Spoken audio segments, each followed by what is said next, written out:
اعوذ باللہ من الشیطان الرجیم بسم اللہ الرحمن الرحیم۔ ناظرین اکرام، یہ ہمارے سامنے سپریم کورٹ آف پاکستان کا فیصلہ عمران احمد خان نیازی وغیرہ ورسز دا اسٹیٹ اینڈ اندر کرمنل پٹیشن نمبر 1276/2023 اور criminal petition number 13201320/2023۔ Mr Justice Sardar Tariq مسعود صاحب، مسٹر جسٹس سید منصور علی شاہ صاحب، مسٹر جسٹس اطہر امین اللہ صاحب نے اس کیس کو سنا۔ ناظرین اکرام، اس کیس میں جو فیکٹس تھے کیس کے وہ یہ تھے کہ دا پٹیشنر نے اپیل کی ہے اسلام آباد ہائی کورٹ کے فیصلے کے خلاف، جس میں پوسٹ ریسٹ بیل جو تھی وہ ڈکلائن کر دی تھی پٹیشنر کی، عمران احمد خان نیازی جو سابق وزیر اعظم ہے۔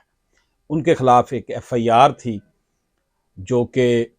آفیشل سیکرٹ ایکٹ کے سیکشن 5 اور 9 کے تحت 5 اور 9 section of official secret act 1923 کے تحت جو read with section 34 of the Pakistan penal code 1860 تھا، اس کے تحت انہوں کے خلاف ایک ایف آئی آر تھی۔ اس قانون کے تحت یہ جو سائفر کیس تھا، اس میں ان کو بیل کی انہوں نے اپیل کی، پٹیشن دائر کی تھی جو کہ اسلام آباد ہائی کورٹ نے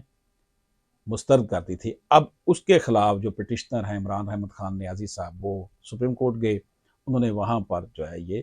کرمنل پٹیشن دائر کی اپنی پوسٹ ریسٹ بیل کے حوالے سے۔ تو اس میں جو ایشو تھا وہ یہ تھا کہ کیا عدالت پوسٹ ریسٹ بیل کو ڈیسائیڈ کرتے وقت جو میٹیریل ریکارڈ پر اویلیبل ہے ملزم کے خلاف، کیا اس کا ڈیپر اپریزل کرے گی، کیا اس کو بڑے بغور انداز میں دیکھے گی کہ کس کے کیا ہے کیا نہیں ہے؟ تو عدالت نے اس کا جواب یہ دیا، The court, while deciding a post-rest bail, should make a tentative determination of the available material on the record rather than engaging in its deeper appraisal. عدالت صرف اس کا سرسری جائزہ لے گی جو اس کے خلاف مٹیریل ہے بیل کی سٹیج پر، اور اس کا گہرائی سے نہیں کرے گی، پورے کیس کے تمام میرٹس ڈی میرٹس کو نہیں دیکھے گی۔ اس کیس میں عمران احمد خان نیازی کو سپریم کورٹ نے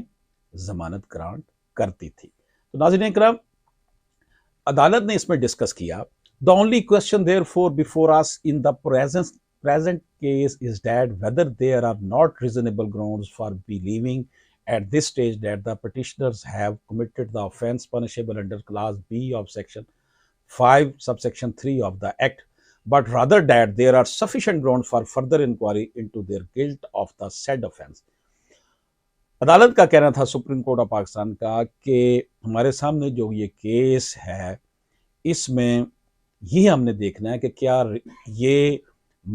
اس چیز کو مانا جا سکتا ہے کہ ریزنیبل گراؤنڈز پٹیشنر کے خلاف ہیں کہ پٹیشنر نے یہ جرم اس سے سرزد ہوا ہے، یا یہ کہ کیا یہ فردر انکوائری کا کیس ابھی بنتا ہے ملزم کی جو جرم ہے اس کو ثابت کرنے کے لیے۔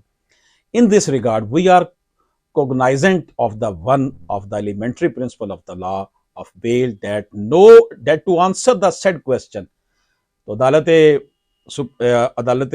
عظمیٰ نے یہ کہا کہ ہم نے اس قانون کا جو بنیادی جزو ہے اس بات کا کہ اپنے ڈیپر اپریسیشن کرنی ہے یا نہیں کرنی بیل سٹیج پر، the court cannot indulge in the exercise of a deeper appraisal of the material available on record. تو گہرائی سے اس کا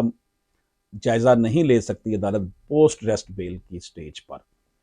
but is to determine it only tentatively by looking at such material. اس کا سرسری جائزہ لے لے میٹیریل کا کہ ٹھیک ہے ابھی اس کا ٹرائل ہونا باقی ہے، پتہ نہیں اس کو سزا ہوتی ہے یا نہیں ہوتی، تو اس لیے اس کو بیل گرانٹ کر دی جائے۔ تو عدالت نے اس اہم کیس میں، سائفر کیس میں جو ہے وہ Imran Ahmed Khan Niazi ex prime minister of Pakistan کو بعد از گرفتاری جو ہے ضمانت عطا کر دی۔ اجازت دیجیے، اللہ حافظ۔